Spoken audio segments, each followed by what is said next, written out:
मेरे प्यारे देशवासियों, आप सबको नमस्कार। मन की बात का ये 12वां एपिसोड है और इस हिसाब से देखें तो 1 साल बीत गया। पिछले वर्ष 3 अक्टूबर को पहली बार मुझे मन की बात करने का सौभाग्य मिला था। मन की बात 1 वर्ष, अनेक बातें। मैं नहीं जानता हूं कि आपने क्या पाया, लेकिन मैं इतना जरूर कह सकता हूं, मैंने बहुत कुछ पाया। लोकतंत्र में जनशक्ति का अपार महत्व है।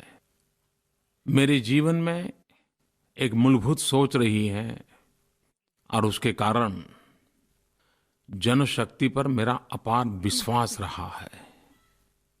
लेकिन मन की बात ने मुझे जो सिखाया, जो समझाया, जो जाना, जो अनुभव किया, उससे मैं कह सकता हूं कि हम सोचते हैं उससे भी ज्यादा जनशक्ति अपरंपार होती है। हमारे पूर्वज कहा करते थे कि जनता जनार्दन ये ईश्वर का ही अंश होता है। मैं मन की बात के मेरे अनुभवों से कह सकता हूं कि हमारे उस पूर्वजों की सोच में एक बहुत बड़ी शक्ति है, बहुत बड़ी सच्चाई है, क्योंकि मैंने ये अनुभव किया है। मन की बात के लिए मैं लोगों से सुझाव मांगता था और शायद हर बार 2 या 4 सुझाव को ही हाथ लगा पाता था, लेकिन लाखों की तादाद में लोग सक्रिय होकर के मुझे सुझाव देते रहते थे। ये अपने आप में एक बहुत बड़ी शक्ति है। वरना प्रधानमंत्री को संदेश दिया, mygov.in पर लिख दिया, चिट्ठी भेज दी, लेकिन एक बार भी हमारा मौका नहीं मिला तो कोई भी व्यक्ति निराश हो सकता है। लेकिन मुझे ऐसा नहीं लगा। हाँ, मुझे इन लाखों पत्रों ने एक बहुत बड़ा पाठ भी पढ़ाया। सरकार के अनेक बारीक कठिनाइयों के विषय में मुझे जानकारी मिलती रही और मैं आकाशवाणी को भी अभिनंदन करता हूं कि उन्होंने इन सुझावों को सिर्फ एक कागज नहीं माना, एक जन सामान्य की आकांक्षा माना। उन्होंने इसके बाद कार्यक्रम किए, सरकार के भिन्न भिन्न विभागों को आकाशवाणी में बुलाया और जनता जनार्दन ने जो बातें कही थी उनके सामने रखी, कुछ बातों का निराकरण करने का प्रयास किया।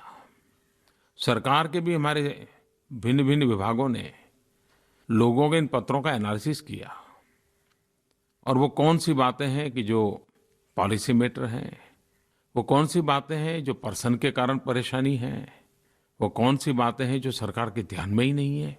बहुत सी बातें ग्रास रूट लेवल से सरकार के पास आने लगी।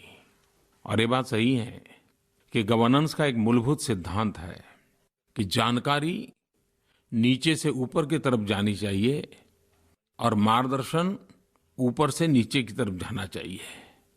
ये जानकारियों का स्रोत मन की बात बन जाएगा, ये कहाँ सोचा था किसी ने, लेकिन ये हो गया। और उसी प्रकार से मन की बात ने समाज शक्ति की अभिव्यक्ति का एक अवसर बना दिया। मैंने एक दिन ऐसे ही कह दिया था कि सेल्फी विद डॉटर, और सारी दुनिया अचरज हो गई। शायद दुनिया के सभी देशों से किसी न किसी ने लाखों की तादाद में सेल्फी विद डॉटर, और बेटी को क्या गरिमा मिल गई। और जब वो सेल्फी विद डॉटर करता था तब अपनी बेटी का तो हौसला बुलंद करता था, लेकिन अपने भीतर भी एक कमिटमेंट पैदा करता था। जब लोग देखते थे उनको भी लगता था कि बेटियों के प्रति उदासीनता अब छोड़नी होगी। एक साइलेंट रिवॉल्यूशन था। भारत के टूरिज्म को ध्यान में रखते हुए मैंने ऐसे ही नागरिकों को कहा था, इनक्रेडिबल इंडिया, कि भाई आप भी तो जाते हो, चाहे कोई अच्छी तस्वीर है तो भेज देना, मैं देखूंगा। यूं ही हल्की फुल्की बात की थी, लेकिन क्या बड़ा गजब हो गया। लाखों की तादाद में हिंदुस्तान के हर कोने की ऐसी ऐसी तस्वीरें लोगों ने भेजी। शायद भारत सरकार के टूरिज्म ने, राज्य सरकार के टूरिज्म डिपार्टमेंट ने कभी सोचा भी नहीं होगा कि हमारे पास ऐसी-ऐसी विरासतें हैं। एक प्लेटफॉर्म पर सब चीजें आई और सरकार का 1 रुपया खर्च नहीं हुआ। लोगों ने काम को बढ़ा दिया। मुझे खुशी तो तब हुई कि पिछले अक्टूबर महीने के पहले मेरी ये पहली मन की बात थी, तो मैंने गांधी जयंती का उल्लेख किया था और लोगों को ऐसे ही मैंने प्रार्थना की थी कि 2 अक्टूबर महात्मा गांधी की जयंती हम मना रहे हैं।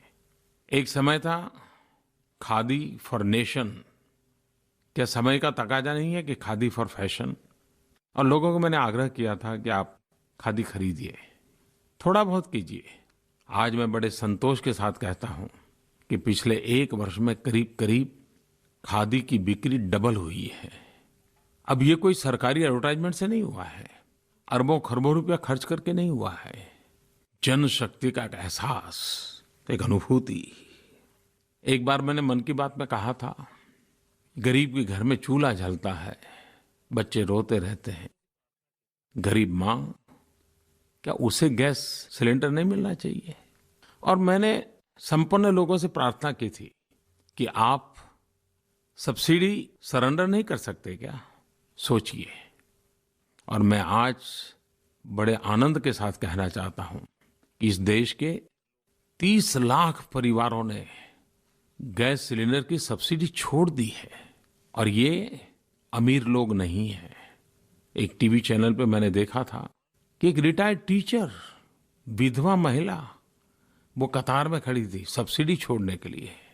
समाज के सामान्य जन भी, मध्यम वर्ग, निम्न मध्यम वर्ग, जिनके लिए सब्सिडी छोड़ना मुश्किल काम है, लेकिन ऐसे लोगों ने छोड़ा। क्या ये साइलेंट रिवॉल्यूशन नहीं है? क्या ये जनशक्ति के दर्शन नहीं है? सरकारों ने भी सबक सीखना होगा कि हमारी सरकारी चौखट में जो काम होता है, उस चौखट के बाहर एक बहुत बड़ी जनशक्ति का एक सामर्थ्यवान, ऊर्जावान और संकल्पवान समाज है।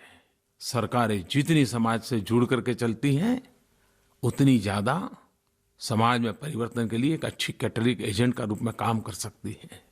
मन की बात में मुझे सब जिन चीजों पर मेरा भरोसा था, लेकिन आज वो विश्वास में पलट गया, श्रद्धा में पलट गया। और मैं इसलिए आज मन की बात के माध्यम से फिर एक बार जनशक्ति को शत शत वंदन करना चाहता हूं, नमन करना चाहता हूं। हर छोटी बात को अपनी बना ली और देश की भलाई के लिए अपने आप को जोड़ने का प्रयास किया। इससे बड़ा संतोष क्या हो सकता है?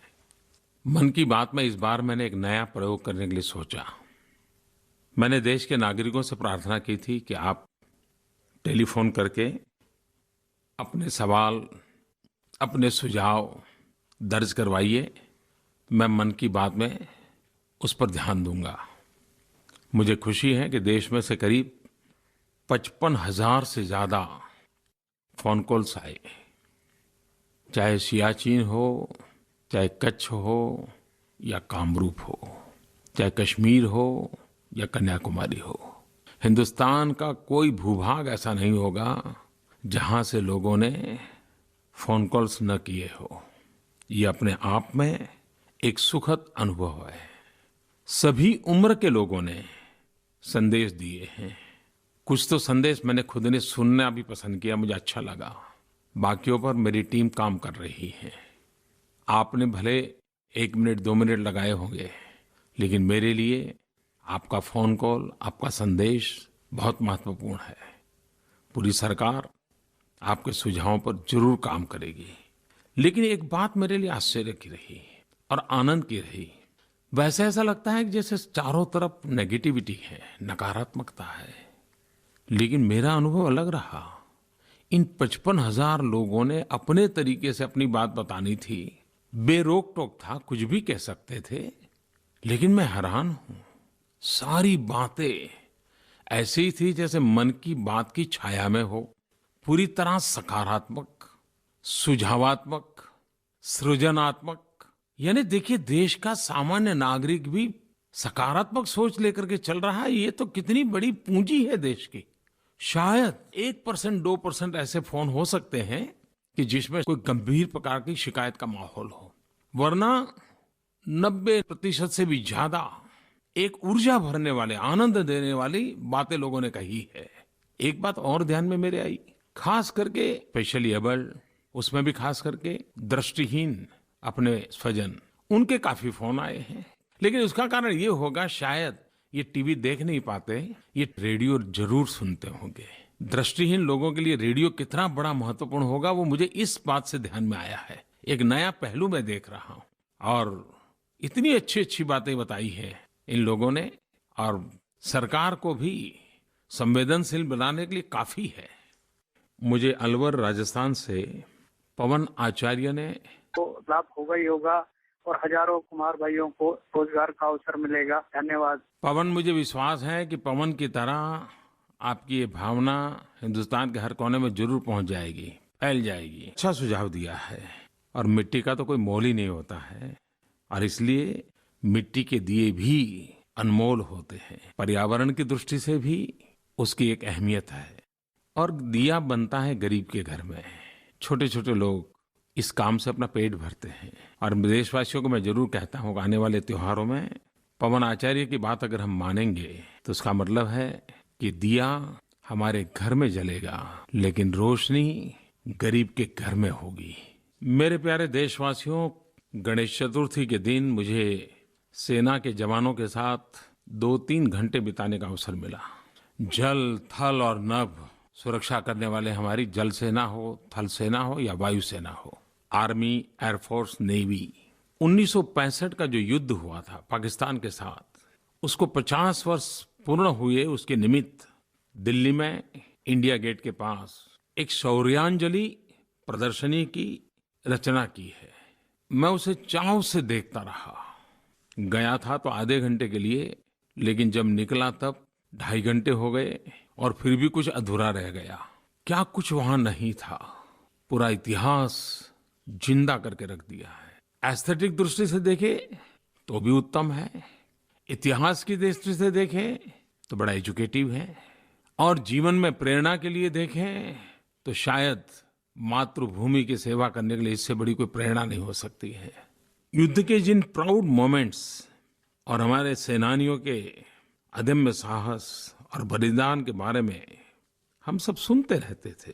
उस समय तो इतना फोटोग्राफ भी अवेलेबल नहीं थे, इतनी वीडियोग्राफी भी नहीं होती थी।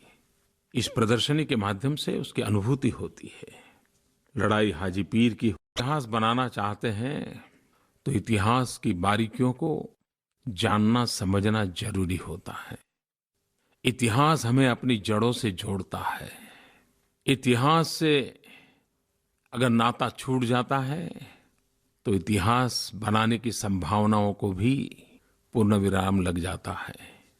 इस शौर्य प्रदर्शनी के माध्यम से इतिहास की अनुभूति होती है, इतिहास की जानकारी होती है, और नए इतिहास बनाने की प्रेरणा के बीज भी बोए जा सकते हैं। मैं आपको, आपके परिवारजनों को, अगर आप दिल्ली के आसपास हैं, शायद प्रदर्शनी अभी कुछ दिन चलने वाली है, आप जरूर देखना, और जल्दबाजी मत करना मेरी तरह। मैं तो 2-2.5 घंटे में वापस आ गया, लेकिन आपको तो 3-4 घंटे जरूर लग जाएंगे। जरूर देखिए। लोकतंत्र की ताकत देखिए। एक छोटे बालक ने प्रधानमंत्री को आदेश किया है, लेकिन वो बालक जल्दबाजी में अपना नाम बताना भूल गया है, तो मेरे पास उसका नाम तो है नहीं, लेकिन उसकी बात प्रधानमंत्री को तो गौर करने जैसी है ही है, लेकिन हम सभी देशवासियों को गौर करने जैसी है। सुनिए बालक हमें क्या कह रहा है। प्रधानमंत्री मोदी जी, मैं आपको कहना चाहता हूँ कि जो आपने स्वच्छता अभियान चलाया है, उसके लिए आप हर जगह, हर गली में डस्टबिन लगवाएं। इस बालक ने सही कहा है। हमें स्वच्छता एक स्वभाव भी बनाना चाहिए, और स्वच्छता के लिए व्यवस्थाएं भी बनानी चाहिए। मुझे इस बालक के संदेश से एक बहुत बड़ा संतोष मिला। संतोष इस बात का मिला, 2 अक्टूबर को मैंने स्वच्छ भारत को लेकर के एक अभियान को चलाने की घोषणा की, और मैं कह सकता हूं शायद आजादी के बाद पहली बार ऐसा हुआ होगा कि संसद में भी घंटों तक स्वच्छता के विषय पर आजकल चर्चा होती है। हमारी सरकार की आलोचना भी होती है। मुझे भी बहुत कुछ सुनना पड़ता है कि मोदी जी बड़ी बड़ी बातें करते थे स्वच्छता की, लेकिन क्या हुआ। मैं इसे बुरा नहीं मानता हूं। मैं इसमें से अच्छा ही ये देख रहा हूं कि देश की संसद भी भारत की स्वच्छता के लिए चर्चा कर रही है।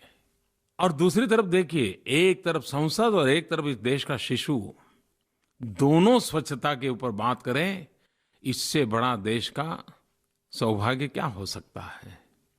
ये जो आंदोलन चल रहा है विचारों का, गंदगी के तरफ नफरत का जो माहौल बन रहा है, स्वच्छता की तरफ एक जागरूकता आई है, ये सरकारों को भी काम करने के लिए मजबूर करेगी करेगी करेगी। स्थानीय स्वराज की संस्थाओं को भी, चाहे पंचायत हो, नगर पंचायत हो, नगर पालिका हो, महानगर पालिका हो या राज्य हो या केंद्र हो, हर किसी को इस पर काम करना ही पड़ेगा। इस आंदोलन को हमें आगे बढ़ाना है, कमियों के रहते हुए भी आगे बढ़ाना है और इस भारत को 2019 में जब महात्मा गांधी की 150वीं जयंती हम मनाएंगे, महात्मा गांधी के सपनों को पूरा करने की दिशा में हम काम करें। और आपको मालूम है महात्मा गांधी क्या कहते थे?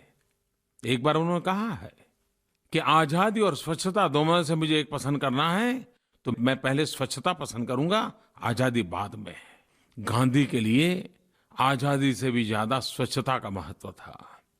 आइए हम सब महात्मा गांधी की बात को माने और उनकी इच्छा को पूरी करने के लिए कुछ कदम हम भी चलें। दिल्ली से गुलशन अरोड़ा जी ने माय गॉड पर एक मैसेज छोड़ा है। उन्होंने लिखा है कि दीनदयाल जी की जन्म शताब्दी के बारे में वो जानना चाहते हैं। मेरे प्यारे देशवासियों, महापुरुषों का जीवन सदा सर्वदा हमारे लिए प्रेरणा का कारण रहता है और हम लोगों का काम महापुरुष किस विचारधारा के थे उसका मूल्यांकन करना हमारा काम नहीं है। देश के लिए जीने मरने वाले हर कोई हमारे लिए प्रेरक होते हैं और इन दिनों में तो इतने सारे महापुरुषों को याद करने का अवसर आ रहा है। 25 सितंबर को पंडित दीनदयाल उपाध्याय, 2 अक्टूबर को महात्मा गांधी, लाल बहादुर शास्त्री, 11 अक्टूबर को जयप्रकाश नारायण जी, 31 अक्टूबर को सरदार वल्लभ भाई पटेल। कितने अनगिनत नाम हैं। मैं तो बहुत कुछ ही बोल रहा हूं क्योंकि ये देश तो बहुरत्ना वसुंधरा है। आप कोई भी डेट निकाल दीजिए, इतिहास के जरोसे से कोई न कोई महापुरुष का नाम मिल ही जाएगा। आने वाले दिनों में इन सभी महापुरुषों को हम याद करें, उनके जीवन का संदेश हम घर घर तक पहुंचाएं और हम भी उनसे कुछ न कुछ सीखने का प्रयास करें। मैं विशेष करके 2 अक्टूबर के लिए फिर से एक बार आग्रह करना चाहता हूं। 2 अक्टूबर पूज्य बापू महात्मा गांधी की जन्म जयंती। मैंने गत वर्ष भी कहा था कि आपके पास हर प्रकार के फैशन के कपड़े होंगे, हर प्रकार का फैब्रिक होगा, बहुत सी चीजें होगी, लेकिन उसमें खादी का भी स्थान होना चाहिए। मैं एक बार फिर कहता हूं कि 2 अक्टूबर से लेकर के 1 महीने भर खादी में रियायत होती है, उसका फायदा उठाया जाए और खादी के साथ साथ हैंडलूम को भी उतना ही महत्व दिया जाए। हमारे बुनकर भाई कितनी मेहनत करते हैं। हम 125 करोड़ देशवासी 5 रुपया, 10 रुपया, 50 रुपया की भी कोई हैंडलूम की चीज, कोई खादी की चीज खरीद लें, अल्टीमेटली वो पैसा वो गरीब बुनकर के घर में जाएगा, खादी बनाने वाली गरीब विधवा के घर में जाएगा। और इसलिए इस दिवाली में हम खादी को जरूर अपने घर में जगा दें, अपने शरीर पर जगा दें। मैं कभी ये आग्रह नहीं करता हूं आप पूर्ण रूप से खादीधारी बने, कुछ बस इतना ही आग्रह है मेरा। और देखिए, पिछली बार आपने करीब करीब बिक्री को डबल कर दिया। कितने गरीबों का फायदा हुआ है। जो काम सरकार अरबों खरबों रुपए के एडवर्टाइजमेंट से नहीं कर सकती है, वो आप लोगों ने छोटे से मदद से कर दी। यही तो जनशक्ति है।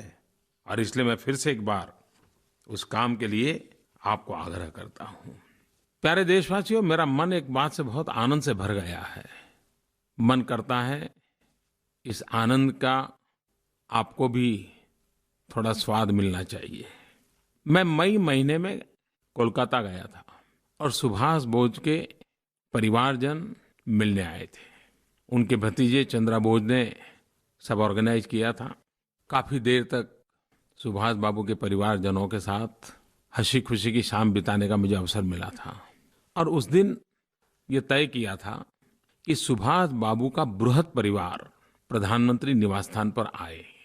चंद्रा बोस और उसके परिवारजन इस काम में लगे रहे थे और पिछले हफ्ते मुझे कन्फर्मेशन मिला कि 50 से अधिक सुभाष बाबू के परिवारजन प्रधानमंत्री निवास स्थान पर आने वाले हैं। आप कल्पना कर सकते हैं मेरे लिए कितनी बड़ी खुशी का पल होगा। नेताजी के परिवारजन शायद उनके जीवन में पहली बार सबको मिलकर के एक साथ प्रधानमंत्री निवास जाने का अवसर आया होगा, लेकिन उसके ज्यादा मेरे लिए खुशी की बात है कि प्रधानमंत्री निवास स्थान में ऐसी मेहमान नवाजी का सौभाग्य कभी भी नहीं आया होगा जो मुझे अक्टूबर में मिलने वाला है। सुभाष बाबू के 50 से अधिक और सारे परिवार के लोग अलग अलग देशों में रहते हैं, सब लोग खास आ रहे हैं। कितना बड़ा आनंद का पल होगा मेरे लिए। मैं उनके स्वागत के लिए बहुत खुश हूँ, बहुत ही आनंद की अनुभूति कर रहा हूँ। एक संदेश मुझे भार्गवी कानडे की तरफ से मिला और उसका बोलने का ढंग, उसकी आवाज, ये सब सुनकर के मुझे लगा वो खुद भी लीडर लगती है और शायद लीडर बनने वाली होगी, ऐसा लगता है। मेरा नाम भार्गवी कानडे है। मैं प्रधानमंत्री जी से ये निवेदन करना चाहती हूँ कि आप युवा पीढ़ी को वोटर्स रजिस्ट्रेशन के बारे में जागरूक करें, जिससे आने वाले समय में युवा पीढ़ी का सहभाग बढ़े और भविष्य में युवा पीढ़ी का महत्वपूर्ण सहयोग सरकार चुनने में हो और चलाने में भी हो सके। धन्यवाद। भार्गवी ने कहा है कि मतदाता सूची में नाम रजिस्टर करवाने की बात और मतदान करने की बात, आपकी बात सही है। लोकतंत्र में हर मतदाता देश का भाग्य विधाता होता है और ये जागरूकता धीरे धीरे बढ़ रही है। मतदान का परसेंटेज भी बढ़ रहा है और मैं इसके लिए भारत के चुनाव आयोग को विशेष रूप से बधाई देना चाहता हूं। कुछ वर्ष पहले हम देखते थे कि हमारा इलेक्शन कमीशन एक सिर्फ रेगुलेटर के रूप में काम कर रहा है, लेकिन पिछले कुछ वर्षों से उसमें बहुत बड़ा बदलाव आया है। आज हमारा इलेक्शन कमीशन सिर्फ रेगुलेटर नहीं रहा है, एक प्रकार से फैसिलिटेटर बन गया है, वोटर फ्रेंडली बन गया है और उनकी सारी सोच, सारी योजनाओं में मतदाता उनके केंद्र में रहता है। ये बहुत अच्छा बदलाव है, लेकिन सिर्फ चुनाव आयोग काम करता रहे इससे चलने वाला नहीं है। हमने भी स्कूल में, कॉलेज में, मोहल्ले में ये जागृति का माहौल बनाए रखना चाहिए। सिर्फ चुनाव आए तब जागृति हो ऐसा नहीं। मतदाता सूची अपग्रेड होती रहनी चाहिए, हमने भी देखते रहना चाहिए। मुझे अमूल्य जो अधिकार मिला है वो मेरा अधिकार सुरक्षित है कि नहीं, मैं अधिकार का उपयोग कर रहा हूं कि नहीं कर रहा हूं, ये आदत हम सबको बनानी चाहिए। मैं आशा करता हूं देश के नौजवान अगर मतदाता सूची में रजिस्टर नहीं हुई है तो उन्हें होना चाहिए और मतदान भी अवश्य करना चाहिए। और मैं तो चुनावों के दिनों में पब्लिकली कहा करता हूं कि पहले मतदान फिर जलपान, इतना पवित्र काम है, हर किसी ने करना चाहिए। परसों मैं काशी का भ्रमण करके आया, बहुत लोगों से मिला, बहुत सारे कार्यक्रम हुए, इतने लोगों से मिला, लेकिन 2 बालक जिनकी बात मैं आपसे करना चाहता हूं। एक मुझे क्षितिज पांडे करके 7वीं कक्षा का छात्र मिला। बनारस हिंदू विश्वविद्यालय में, केंद्रीय विद्यालय में वो 7वीं कक्षा में पढ़ता है। वैसे है बड़ा तेज तर्रार, उसका कॉन्फिडेंस लेवल भी बड़ा गजब है, लेकिन इतनी छोटी आयु में फिजिक्स के अनुसंधान में उसकी रुचि मैंने देखी। मुझे लगा कि बहुत कुछ वो पढ़ता होगा, इंटरनेट सर्फिंग करता होगा, नए नए प्रयोग देखता होगा, रेल एक्सीडेंट कैसे रोके जाएं, कौन सी टेक्नोलॉजी हो, एनर्जी में खर्चा कैसे कम हो, रोबोट में फीलिंग कैसे आए, न जाने क्या क्या बातें बता रहा था। बड़ा गजब का था भाई। खैर मैं बारीकी से उसका ये तो नहीं देख पाया कि वो जो कह रहा है उसमें कितनी बारीकी है, क्या है, लेकिन उसका कॉन्फिडेंस लेवल, उसकी रुचि, और मैं चाहता हूँ हमारे देश के बालकों का विज्ञान के प्रति रुचि बढ़नी चाहिए। बालक के मन में लगातार सवाल उठने चाहिए, क्यों, कैसे, कब, ये बालक मन से पूछना चाहिए। वैसे ही मुझे सोनम पटेल, एक बहुत ही छोटी बालिका से मिलना हुआ। 9 साल की उम्र है, वाराणसी के सुंदरपुर निवासी सदाब्रिज पटेल की वो एक बेटी, बहुत ही गरीब परिवार की बेटी है। और मैं हैरान था कि बच्ची पूरी गीता उसको कंठस्थ है। लेकिन सबसे बड़ी बात मुझे ये लगी कि जब मैंने उसको पूछा तो वो श्लोक भी बताती थी, अंग्रेजी में इंटरप्रिटेशन करती थी, उसकी परिभाषा करती थी, हिंदी में परिभाषा करती थी। मैंने उनके पिताजी को पूछा तो बोले वो 5 साल की उम्र से बोल रही है। मैंने कहा कहाँ सीखा? बोले हमें भी मालूम नहीं है। तो मैंने कहा और पढ़ाई में क्या हाल है, सिर्फ गीता ही पढ़ती रहती है और भी कुछ करती है? तो उन्होंने कहा नहीं जी, वो मैथमेटिक्स एक बार हाथ ले ले तो शाम को उसको सब मुंह पाठ होता है, हिस्ट्री ले ले शाम को सब याद होता है। बोले हम लोगों के लिए भी आश्चर्य है पूरे परिवार में कि कैसे उसके अंदर है। मैं सचमुच में बड़ा प्रभावित था। कभी कुछ बच्चों को सेलिब्रिटी का शौक हो जाता है, ऐसा ही सोनम में कुछ नहीं था। अपने आप में उसको ईश्वर ने कोई शक्ति जरूर दी है, ऐसा लग रहा था मुझे। खैर इन दोनों बच्चे मेरी काशी यात्रा में एक विशेष मेरी मुलाकात थी, तो मुझे लगा आपसे भी बता दूं। टीवी पर जो आप देखते हैं, अखबारों में पढ़ते हैं, उसके सिवाय भी बहुत सारे काम हम करते हैं और कभी कभी ऐसे कामों का कुछ आनंद भी आता है। वैसे ही इन 2 बालकों के साथ मेरी बातचीत मेरे लिए यादगार थी। मैंने देखा है कि मन की बात में कुछ लोग मेरे लिए काफी कुछ काम लेकर के आते हैं। देखिए हरियाणा के संदीप क्या कह रहे हैं। संदीप हरियाणा। सर मैं चाहता हूं कि आप जो मन की बात ये महीने में एक बार करते हैं, आपको वीकली करनी चाहिए, क्योंकि आपकी बातों से काफी प्रेरणा मिलती है। संदीप जी आप क्या क्या करवाओगे मेरे पास? महीने में एक बार करने के लिए भी मुझे इतनी मशक्कत करनी पड़ती है, समय का इतना एडजस्ट करना पड़ता है। कभी कभी तो हमारे आकाशवाणी के सारे हमारे साथियों को आधा पौने पौना घंटा मेरा इंतजार करके बैठे रहना पड़ता है। लेकिन मैं आपकी भावना का आदर करता हूँ। आपके सुझाव के लिए मैं आपका आभारी हूँ। अभी तो 1 महीने वाला ही ठीक है। मन की बात का एक प्रकार से 1 साल पूरा हुआ है। आप जानते हैं सुभाष बाबू रेडियो का कितना उपयोग करते थे। जर्मनी उन्होंने से अपना रेडियो शुरू किया था और हिंदुस्तान के नागरिकों को आजादी के आंदोलन के संबंध में वो लगातार रेडियो के माध्यम से बताते रहते थे। आजाद हिंद रेडियो की शुरुआत एक वीकली न्यूज बुलेटिन से उन्होंने की थी। अंग्रेजी, हिंदी, बंगाली, मराठी, पंजाबी, पश्तो, उर्दू सभी भाषाओं में ये रेडियो वो चलाते थे। मुझे भी अब आकाशवाणी पर मन की बात करते करते अब 1 साल हो गया है। मेरे मन की बात आपके कारण सच्चे अर्थ में आपके मन की बात बन गई है। आपकी बातें सुनता हूँ, आपके लिए सोचता हूँ, आपके सुझाव देखता हूँ, उसी से मेरे विचारों की एक दौड़ शुरू हो जाती है जो आकाशवाणी के माध्यम से आपके पास पहुँचती है। बोलता मैं हूँ लेकिन बात आपकी होती है और यही तो मेरा संतोष है। अगले महीने मन की बात के लिए फिर से मिलेंगे। आपके सुझाव मिलते रहें। आपके सुझावों से सरकार को भी लाभ होता है, सुधार की शुरुआत होती है। आपका योगदान मेरे लिए बहुमूल्य है, अनमोल है। फिर एक बार आप सबको बहुत बहुत शुभकामनाएं। धन्यवाद।